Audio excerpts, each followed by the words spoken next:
This is the X-Zone Broadcast Network, broadcasting worldwide on broadcast affiliates and satellite program providers, including CNN Broadcast Network, Sirius Satellite Network, Star Media, Good News Radio Network, Angel Broadcast Network, Wiki Broadcast Network, and WPBN TV. For more information on the X-Zone Broadcast Network, visit us at www.xzbn.net.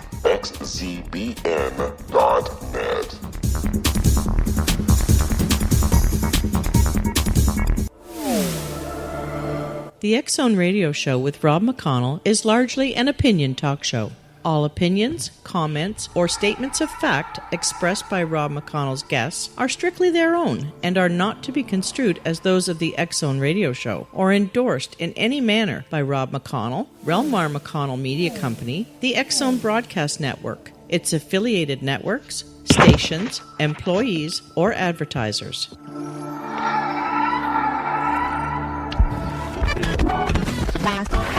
All Hit Radio.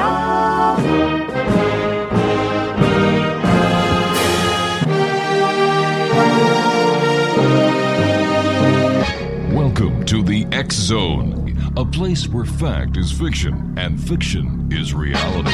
Now, here's your host, Rob McConnell.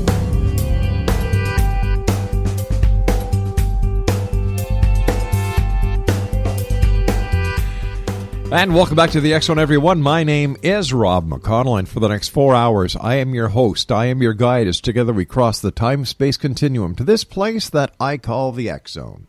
It's a place where people dare to believe and dare to be heard. It's a place where fact is fiction and fiction is reality. And the X-Zone comes to you Monday through Friday from 10 p.m. Eastern until 2 a.m. Eastern, right here on the X-Zone Broadcast Network, Talkstar Radio Network, Mutual Broadcast Network, across Europe and Asia on Euro Radio TV, in Belgium on Radio X, and everywhere else on iHeartRadio. If you'd like to check us out online, www.xzoneradiotv.com is our website. On all social media sites, X-Zone Radio TV, and you can find out all about the great programming we have available for you 724, 365 on the X-Zone Broadcast Network, and the other great shows that we have there at www.xzbn.net. Speaking about other shows on the X-Zone Broadcast Network, my guest this hour is my good friend Kevin Randle, and Kevin is the host of A Different Perspective on the X-Zone Broadcast Network. And over the last couple of weeks, we've been discussing the disgusting antics of the board of directors and the certain members of the inner circle of MUFON. Joining me now is Kevin Randle. And Kevin, first of all, thanks very much for coming on the show. And I must say that, with what's going on in MUFON, it's hard to understand that there hasn't been more action taken by the board of directors, as well as the, just saying, hey, get the hell out, John Ventry and J.Z. Knight. Well, I think you have to separate the board of directors from the inner circle, the two different organizations. And some of the people on the board of directors are very fine, upstanding people. Thinking of Rob Swiatek, for example. Yeah. I mean, he's a good guy, interested in UFOs, very knowledgeable, and talk to him and some of the other people about other aspects of this. Yeah. So we can separate that, but when you get to the inner circle, and again, there's some good people in the inner circle. John Schuessler comes to mind immediately, but there's some real problems with the inner circle because the membership doesn't seem to be created by invitation or your knowledge of UFOs, but whether or not you got $5,000 laying around you don't need for the year, and you can buy your way into the inner circle. Well, what I found very interesting was when I was doing research into the inner circle and certain members, specifically John Ventry and J.Z. Knight, it seems that MUFON got the idea of the inner circle from J.Z. Knight, who has an inner circle throughout her organization as well. That could be well be, and I thought the same thing when I was doing some work into J.Z. Knight. Noticed that she had an inner circle. Yeah. According to Jan Harzan, who appeared on A Different Perspective, when I questioned him about some of this, he said that the inner circle was merely a donation level, and it had no influence on MUFON's day-to-day activities. But you go to the website and you look at it, and that's one of the things they say. If you join the inner circle, you will have an influence on the direction of MUFON. So, I mean, you've got a real conflict there. And you know, this thing about John Ventry, they fired him as the director for the state of Pennsylvania and Delaware. Well, first of all, in order to fire somebody, don't they have to get a salary or get a payment for their services?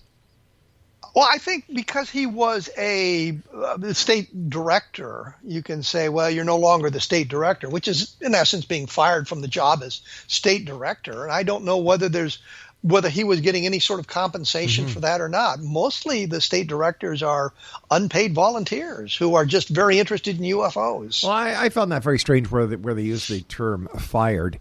And then what I really found strange was he was just shifted over from the state director over to the state secretary, state treasurer, and the person responsible for events. So what really changed? But if you remember back on my program, when I was talking to Harzan about this, I asked specifically, had Ventry been reduced to journal subscriber, which means somebody who just pays their $60 a year and basically gets the journal, has no other function. And he really sort of didn't answer that, which didn't bother me because I thought it was more of a joke. But then we discovered that he's actually not been reduced to journal subscriber. He still holds some positions in the MUFON organization, which I thought was very strange. Exactly. Well, I think Jan Harzan should leave MUFON and go and play hockey as a profession because he does a wonderful job of skating. Listen, you and I have to take our first break. Please stand by. X Zone Nation, Kevin Randle is our guest. KevinRandle.blogspot.com. Check it out. Great material. I'll be back with Kevin on the other side of this break. Don't go away.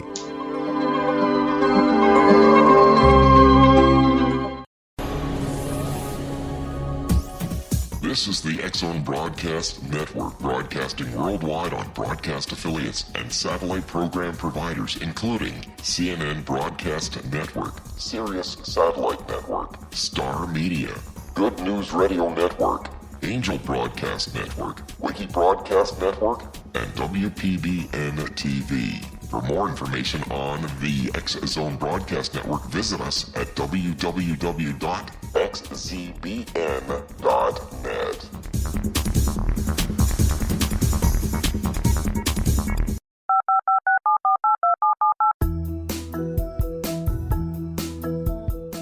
Did you know that when you're on the road with limited data or Wi-Fi, you can still listen to the X Zone Radio Show with Rob McConnell, The Science of Magic with Gwilda Wiyaka, X-1, Dimension X, Space Patrol, and every minute of the X Zone Broadcast Network by calling 213-401-0080, courtesy of Audio Now. No smartphone, app, or internet needed. It saves your data plan, and it's free if you have unlimited minutes. Call 213-401-0080 to listen on any phone, anytime, anywhere. Remember, 213-401-0080 for the best of the paranormal, parapsychology, and sci-fi radio programming anywhere, 24/7, 365.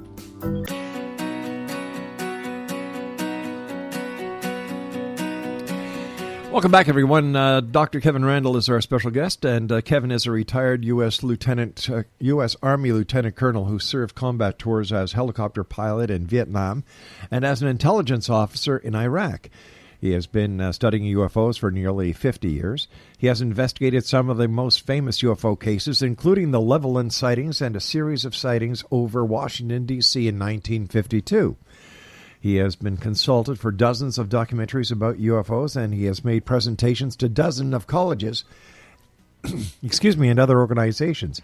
He is considered one of the leading experts in the Roswell UFO crash of 1947. He had written more than 25 books about UFOs, including the recently published Roswell in the 21st Century, and host the very popular A Different Perspective on the X Zone Broadcast Network. And if you'd like to find out more about Kevin, read his fascinating information on his blog at kevinrandle.blogspot.com.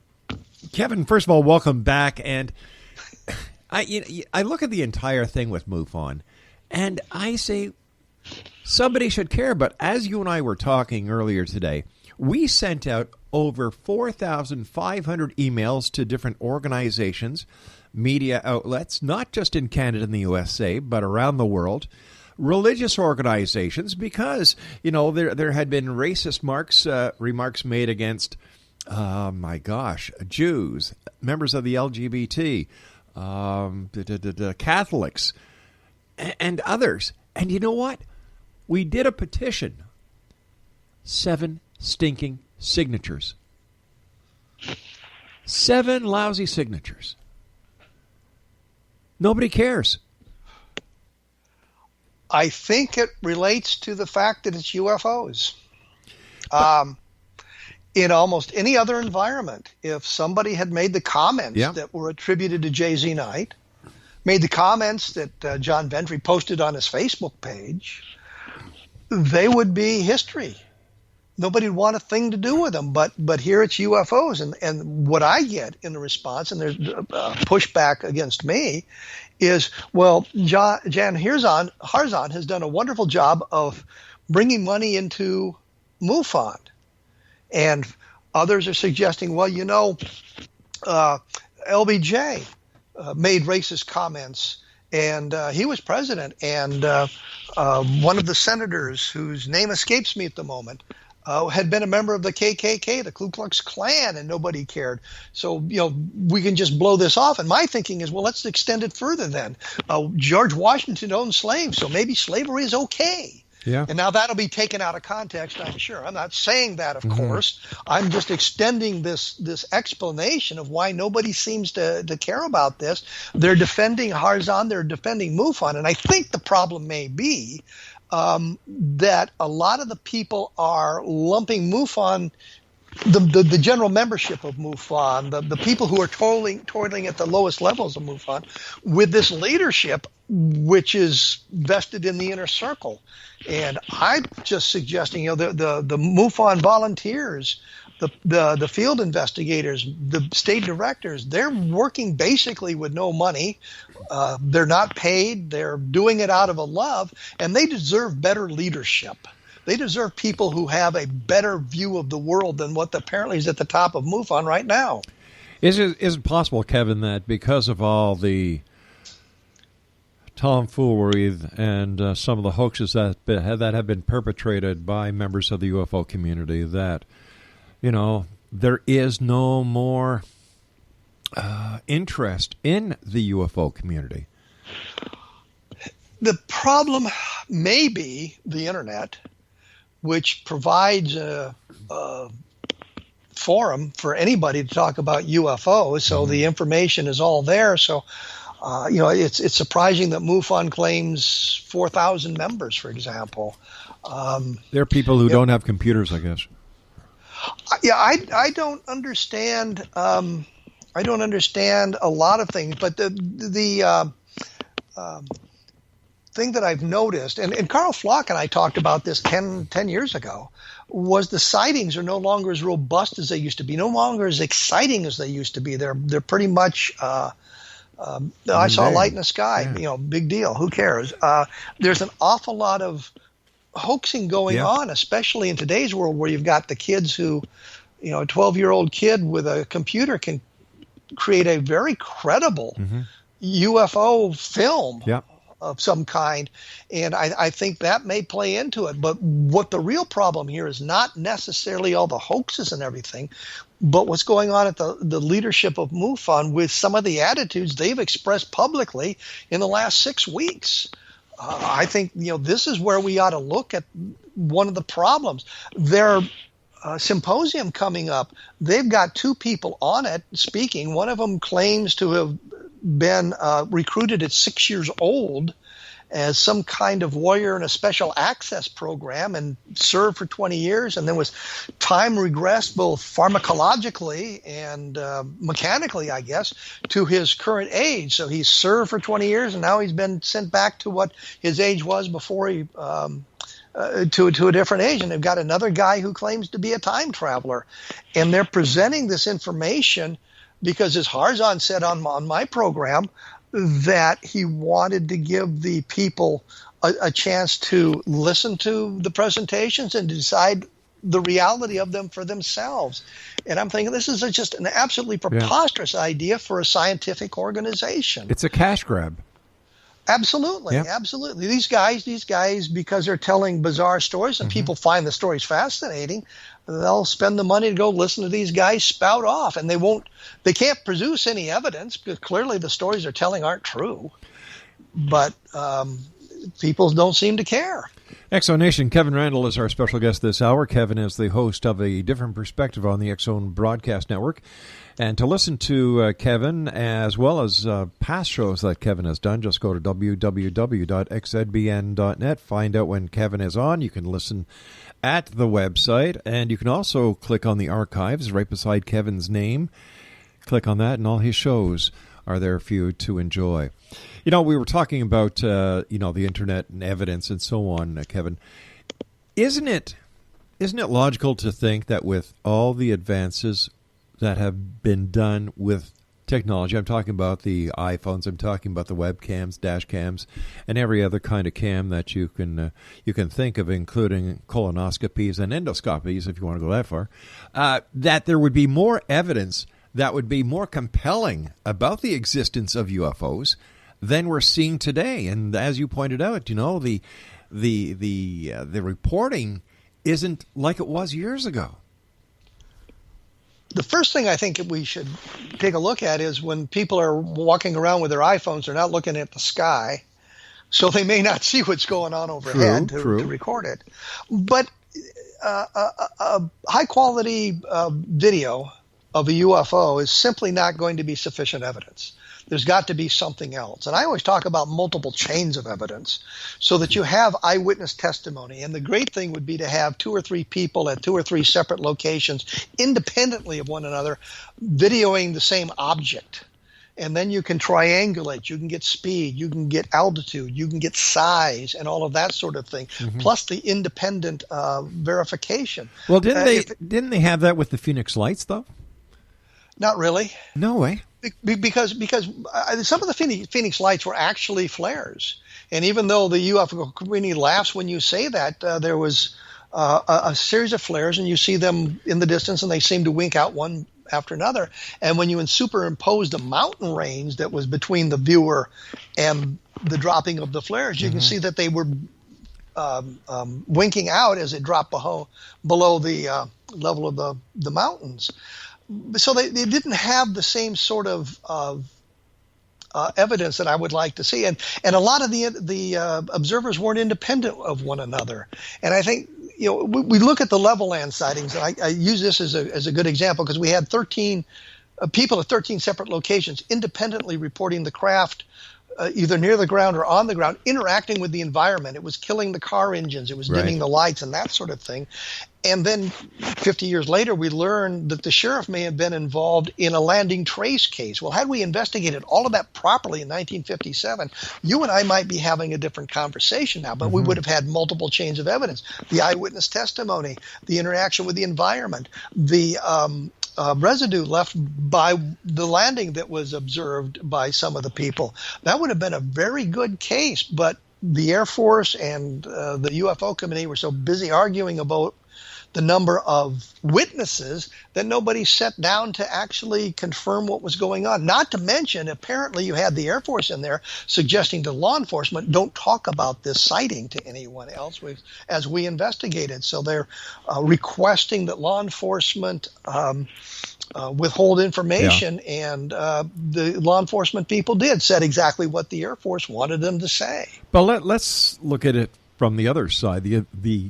Let's look at it, through a different perspective, so to speak. Plug.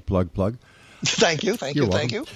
We're saying that if the level end investigation would have been conducted differently, and if the sheriff would have, revealed the fact that he had been investigating trace evidence, that we may be looking at this entire scenario, this conversation, totally different. I agree with you. However, how come there hasn't been another case like that since 50 years? There are some that suggest these sorts of things, not quite as robust as level land, but there have been other cases like that. not necessarily in the same fashion. The Bentwaters case comes to mind immediately because you have some of that going on as well. But I would say, and this is something else that Carl Flock and I had talked about, that is that it's kind of like you sent your graduate students out to investigate a lost city or whatever. They go out there and collect all the evidence, and then they come back and they review it in the laboratory. It's maybe the alien creatures came down, they gathered all their information, they've gone home to study it, and they haven't come back yet. It doesn't mean that the UFO sightings have to be an ongoing, continuous thing for 50 or 60 years. It may be periodic, and it may be periodically simply because of the way they're operating. We don't really know. That's just speculation on my part why you may not have the kind of things that we had 50 years ago. Is it possible that the UFO craze is dying? It's on its way out?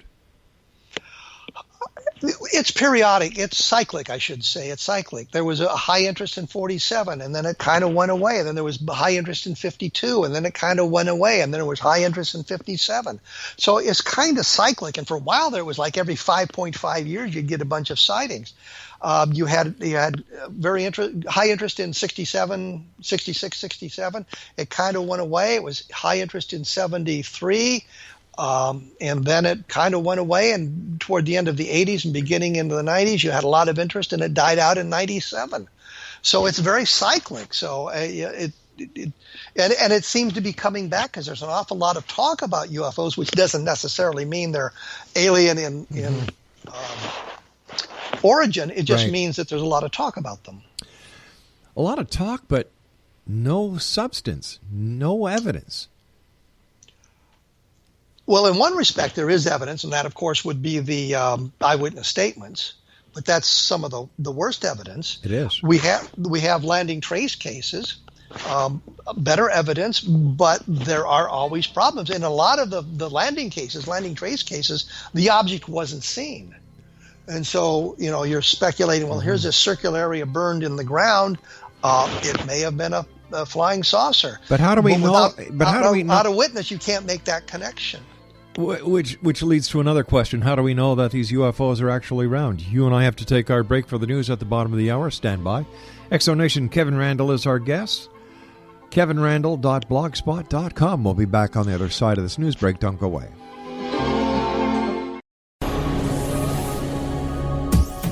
This is the X-Zone Broadcast Network, broadcasting worldwide on broadcast affiliates and satellite program providers, including CNN Broadcast Network, Sirius Satellite Network, Star Media, Good News Radio Network, Angel Broadcast Network, Wiki Broadcast Network, and WPBN TV. For more information on the X-Zone Broadcast Network, visit us at www.xzbn.net.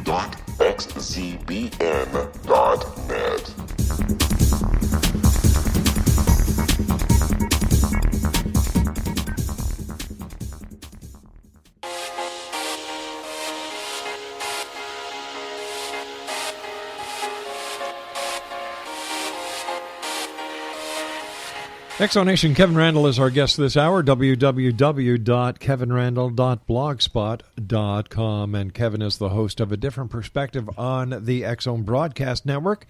And to find out when you can listen to Kevin, www.xzbn.net. So tell me, Kevin, you are considered to be one of the world's leading experts on the events in Roswell, New Mexico, going back to 1947. Has there been anything new or any new evidence that surfaced? Or, I mean, besides the fact that everybody goes down there and dresses up, looks like a bunch of morons, and they celebrate the events and don't forget drink a little bit.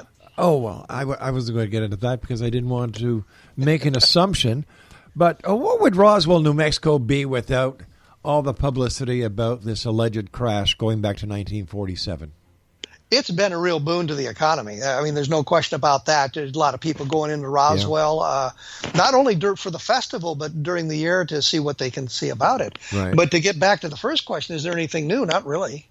When I was looking on the book Roswell in the 21st Century, I wanted to treat it as a cold case, sort of a dispassionate look at the evidence. Mm-hmm.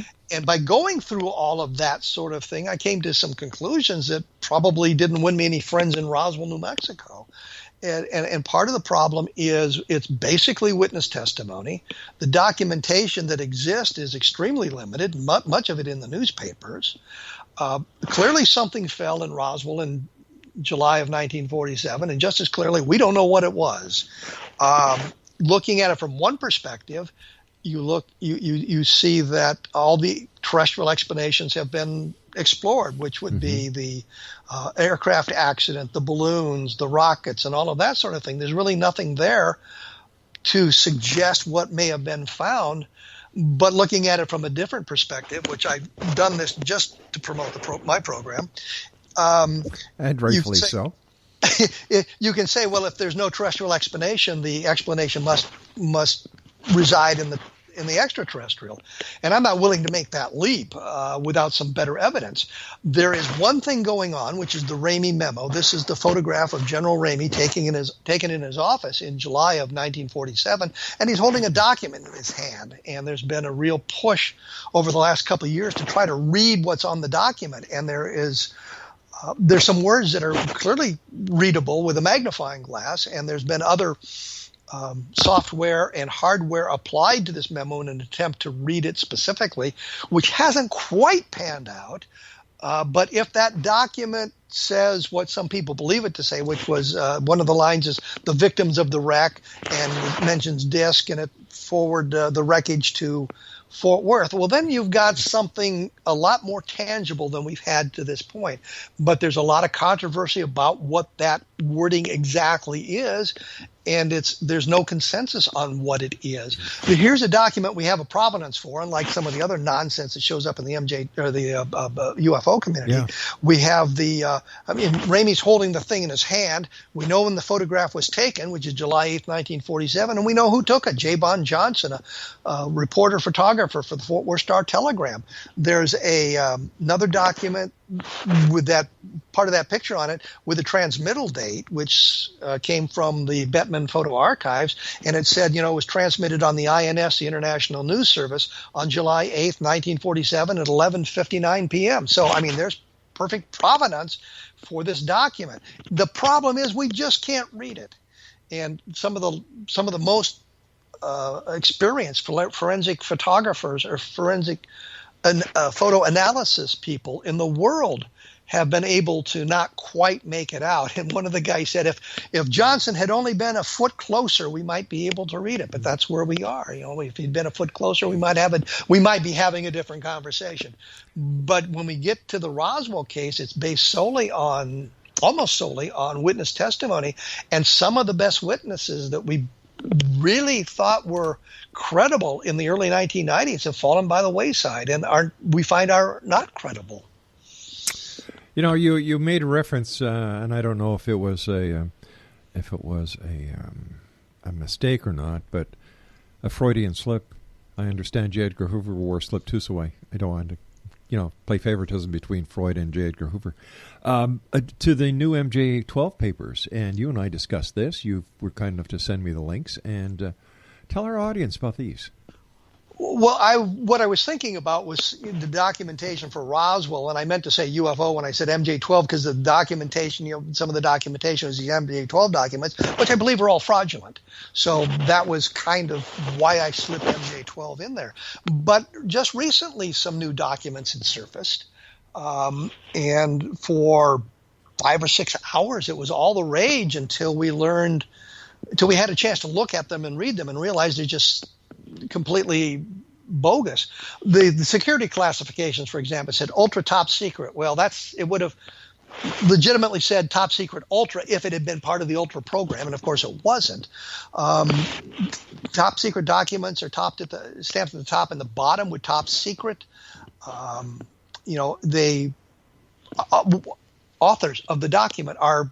It was stamped classified, so you couldn't see who the authors of the document were. But of course, if it had been a top secret document, there's no reason to hide the names of the authors of the document. And the reason you do that is because you don't know who might have written that, and you don't want to mention somebody who might still be alive that could contradict what you're saying. So, I mean, there was all kinds of problems with this thing, and it got really stupid when you got down to the interview by several different interrogators of EBE, an extraterrestrial biological unit. And the guy, the EBE, they say, well, why are you coming to the Earth? And the answer was, well, we like the trees. I mean, this is absolutely preposterous stuff. My first response was, do you still like strawberry ice cream and Tibetan music? Which came out in 1987 or something, when they were talking about some of these other useless MJ-12 documents. Yeah, why is it that people still cling on to the MJ-12 documents when we know for a fact that they're fakes, they're hoaxes? It's nothing else but a bunch of ETBS. It validates their belief structure. They need something to validate their belief structure, and MJ-12 does it, because it says they crashed in Roswell in 1947, and here's a document that proves it. What they never say is that Bill Moore said in the early 1980s that he was thinking of creating a Roswell-type document because he thought if he had something to show to some of the reluctant witnesses, saying, well, other people have talked about it, they would now feel free to talk about what they knew from the inside, which, of course, is not the way it works in the intelligence community, but a lot of people don't know that. And then, lo and behold, Bill Moore comes up with the MJ-12 documents that were allegedly sent to him or to his friend Jamie Chandra in 1984 that validates all of this stuff. There's a fatal flaw in the first MJ-12 document, which is the Eisenhower briefing document, and it mentions a crash in the El Indio Guerrero area of Mexico that took place in December of 1950. But if you know the history of this stuff, you realize that was a story told by a guy named Robert Willingham, who claimed that he had been an Air Force colonel and a fighter pilot, which both statements were untrue, and he didn't tell the story until 1968. So the question is, how did an event that was not mentioned or invented until 1968 appear in a document that was allegedly created in 1952? And the answer is it couldn't be. But Bill Moore was aware of this colonel telling the story back in the 1970s and thought it may be true, so he included it in the MJ-12 document.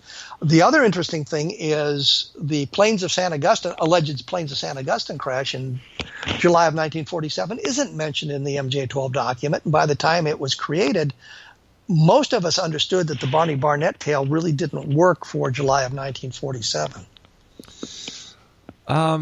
So, based on the lack of no evidence, the amount of fraudulent material that is out there, why do people still believe in UFOs?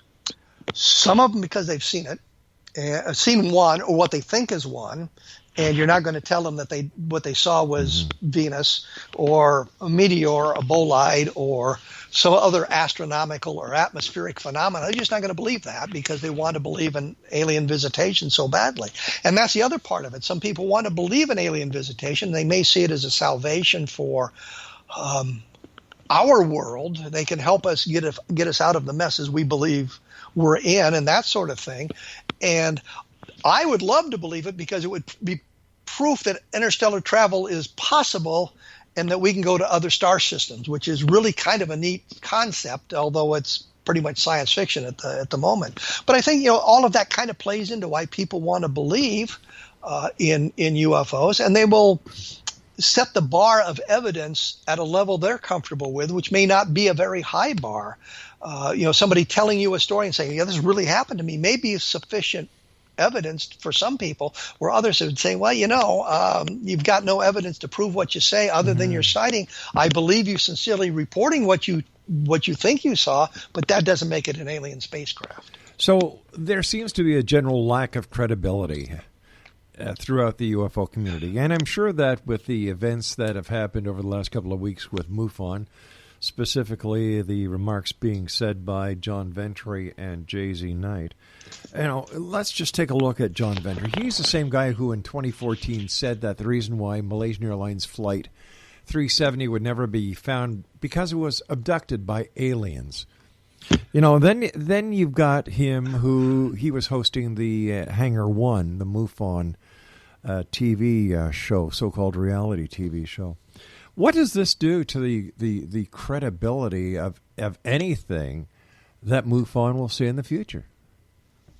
if you listen to Jan Harzan, the importance of Hangar 1 was it brought a lot of sighting reports into MUFON's reporting system, and it brought in new members. So the program did what it was supposed to do, which was increase the membership of MUFON. The fact that they had one show dedicated to the Star Warrior, this guy who claimed that he was abducted when he was 17 from his bed, fought on other planets for 20 years, and then was returned to his bed 15 minutes after he'd left.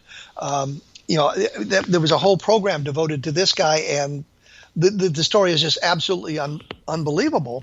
And yet there were people subscribing to it, and the answer is, well, we couldn't control what the producers did with some of these shows, so you had to run with this. But MUFON seemed to accept that guy. But you also had another MUFON director from Texas who was saying that he was abducted on a regular basis to a starship, or he was a lieutenant gunnery officer on this massive ship that was moored on the other side of Pluto. And during his tenure as a gunnery officer, he went to a planet where he had sex with an alien, and they have a daughter that is living on the other side of the universe. And this guy has told this story long, far, and wide. Is there something in the water or that happens at a MUFON convention that kind of rattles the cranium? I think what they're doing is, well, some people just need the attention. And I mean, like I've said many times, around the turn of the century, which is the last one, not the one we just had, right? There were 15 guys in carnivals, different carnivals around the United States, claiming to be just the real Jesse James. 14 of them had to be lying. Exactly. And the 15th one was lying as well. All right, stand by, Kev. You and I have to take our final break. X-Zone Nation, Kevin Randle is our special guest. He is the host of A Different Perspective on the X-Zone Broadcast Network. And you can find out all about Kevin, his shows, and listen to the archives at www.xzbn.net. Kevin and I will return on the other side of this break as we wrap up this hour here in the X-Zone from our broadcast center in Hamilton, Ontario, Canada. My name is Rob McConnell. Don't go away.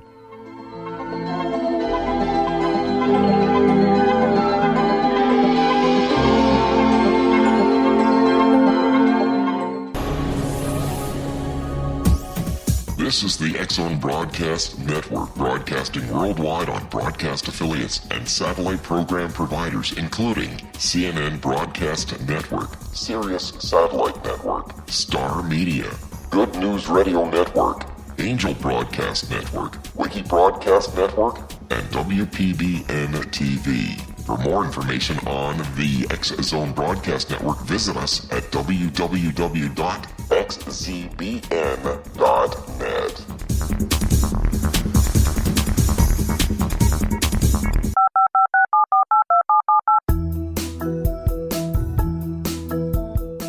Did you know that when you're on the road with limited data or Wi-Fi, you can still listen to the X-Zone Radio Show with Rob McConnell, The Science of Magic with Gwilda Wiyaka, X-1, Dimension X, Space Patrol, and every minute of the X-Zone Broadcast Network by calling 213-401-0080, courtesy of Audio Now. No smartphone, app, or internet needed. It saves your data plan, and it's free if you have unlimited minutes. Call 213-401-0080 to listen on any phone, anytime, anywhere. Remember, 213-401-0080 for the best of the paranormal, parapsychology, and sci-fi radio programming anywhere, 24/7, 365.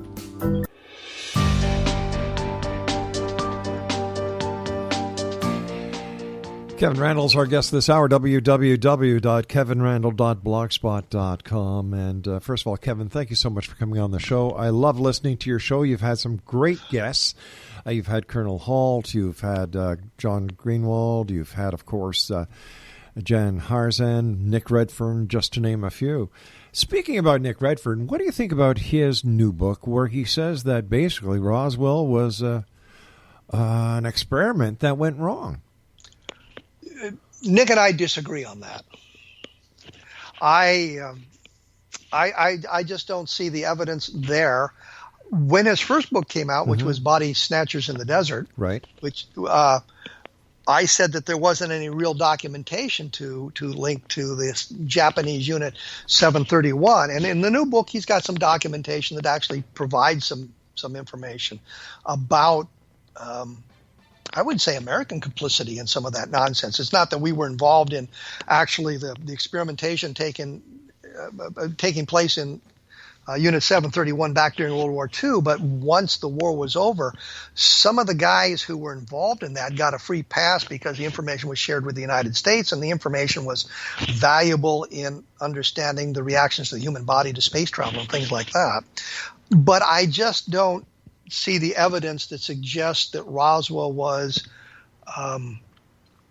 linked to that. So Nick and I disagree, but he's done some really interesting research and presents a really good case for his point of view. I just don't think it is the right explanation. Although I have said repeatedly that a terrestrial explanation that could be proven would probably be a bestseller almost immediately if you could do it.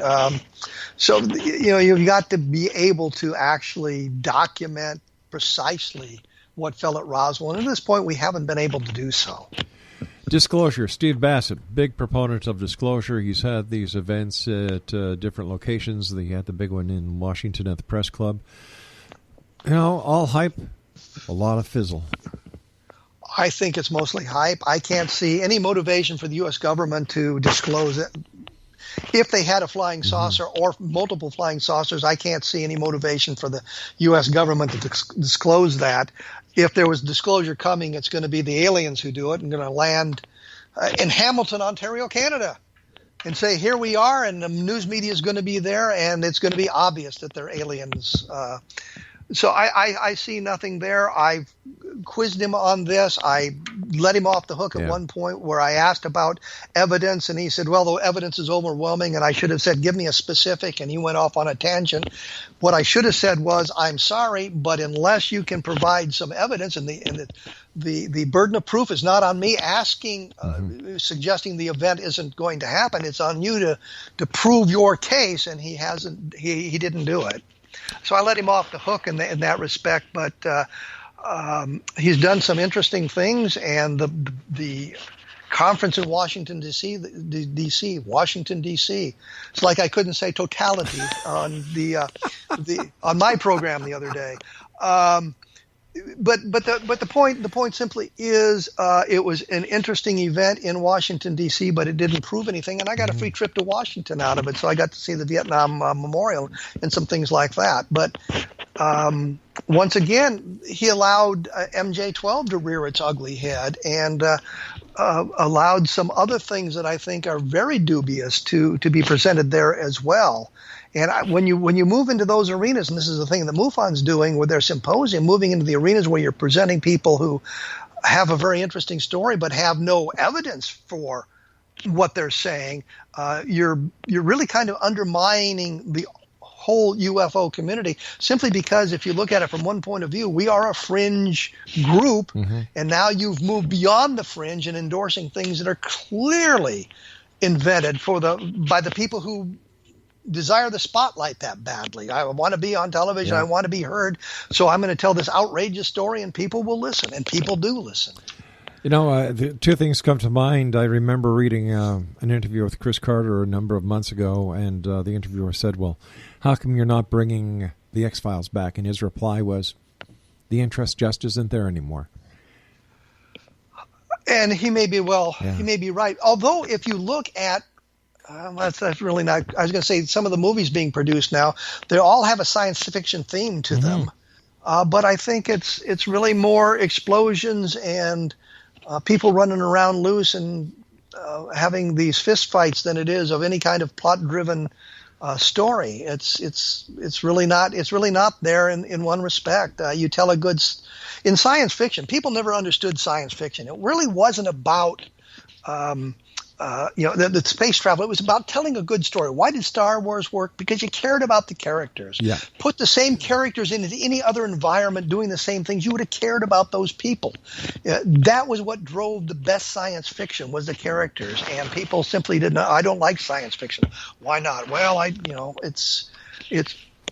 they just didn't understand what science fiction was supposed to be. And so I think that he may be right that the interest in the X-Files isn't there like it was once before. But at some point, somebody's going to tap into something, and it's going to be the next big thing in science fiction. What was it, Kevin, that brought you into the interest of UFOs that you have?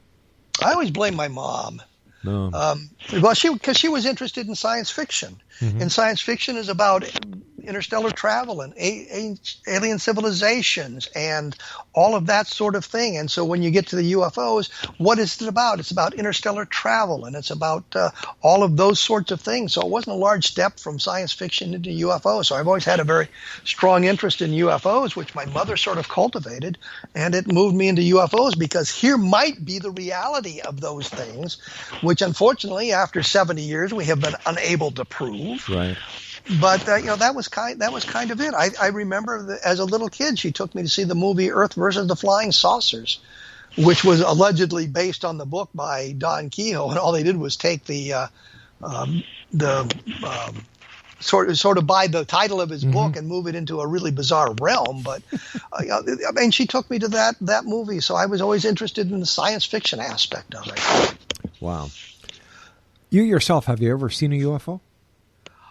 I used to say no because it was easier to say that, but I was a member sort of the Denver UFO Society when I was growing up in high school. And we had a big meeting at a ranch near Castle Rock, which is south of Denver. And we were sitting around the campfire in the evening and saw a light travel across the sky. It got directly overhead, flashed once, and then continued on its course. And it was going from north to south. And at the time, there were no satellites in a polar orbit that would have been visible to us at that point in time. So I don't know what that was, but it was just a point of light and it flashed one time, which you can figure all kinds of alternative explanations for. But it did cross the sky, and that's the closest I've ever come. During doing your show, has there ever been a time when a guest has just caught you totally off guard? Well, Stephen Bassett, but that was when we were going to talk about the newest MJ-12 documents, and I thought he was going to defend them, and the first thing out of his mouth was, well, they're fraudulent. And I'm thinking, oh, great, now what do I do? Because I thought we were going to be arguing about the reality of these things, and he's agreeing with me, so I'm stuck now trying to figure out how to move the program along. So that was the only time I've really been caught off guard. You've had a lot of great guests on your show, and has there ever been a time when a guest has brought you into an area or given you information that you never had, but made a lot of sense? No, not really. I've had guests tell me stories that I simply didn't believe, and tried to question them at length about those stories to draw out the nonsense. But there's never been somebody that gave me a story that I would go back and research and say, oh my God, this is just incredible. Most of the great stories I already know. And I've just never run into anything like that. I've had people tell me stories that when I've gone to research, realize they're utter crap. But that's kind of where we are. And I try to present a program that's interesting, but I also try to present a program that's based in facts so that we don't end up with people who claim to be time travelers on the show. And if I have one who claims to be a time traveler, I'm going to question him very, very differently than I would from someone who is telling what I think is probably a legitimate story. Here's a question for you. If NASA had proof of extraterrestrial life and that UFOs from other planets, other universes, other galaxies, other dimensions were visiting Earth, do you think that they'd share it with the public? NASA, I think they would. It's a pretty transparent organization. If you're talking about the military, on the other hand, I would say no, they wouldn't necessarily talk about it, and I think they would fall back on the cloak of national security to say, well, we can't talk about its national security, and if we could figure out how the flying saucers worked, we would then be way ahead of all our competitors in the world because that technology, as it's described, is just extraordinary. Kevin, as always, time goes by very fast when I talk to you, my friend. First of all, congratulations on the great job you do on your show, A Different Perspective. That's on the X Zone Broadcast Network, www.xzbn.net. And come on, give your book a plug. I love it. Well, the book is Roswell in the 21st Century, which, looks at the case dispassionately. The new book is called Contact in the Desert, and it's about the Socorro UFO landing and should be out in October. And I think I bring some new information to that case to the forefront. So I think that'll be an interesting book as well. Kevin, thank you so much for joining us tonight, my friend. Always a great pleasure speaking to you, and I look forward to the next time you and I meet here in the X Zone or listening to your show. Take care of yourself, Kevin, and thank you so much. Thank you, and thank you. X Zone Nation, Kevin Randle has been my guest this hour. He's the host of A Different Perspective on the X Zone Broadcast Network, www.xzbn.net. And his blogs is kevinrandle.blogspot.com. I'll be back on the other side of this break with the news as we continue here in the X Zone from our broadcast center in Hamilton, Ontario, Canada. Don't go away now.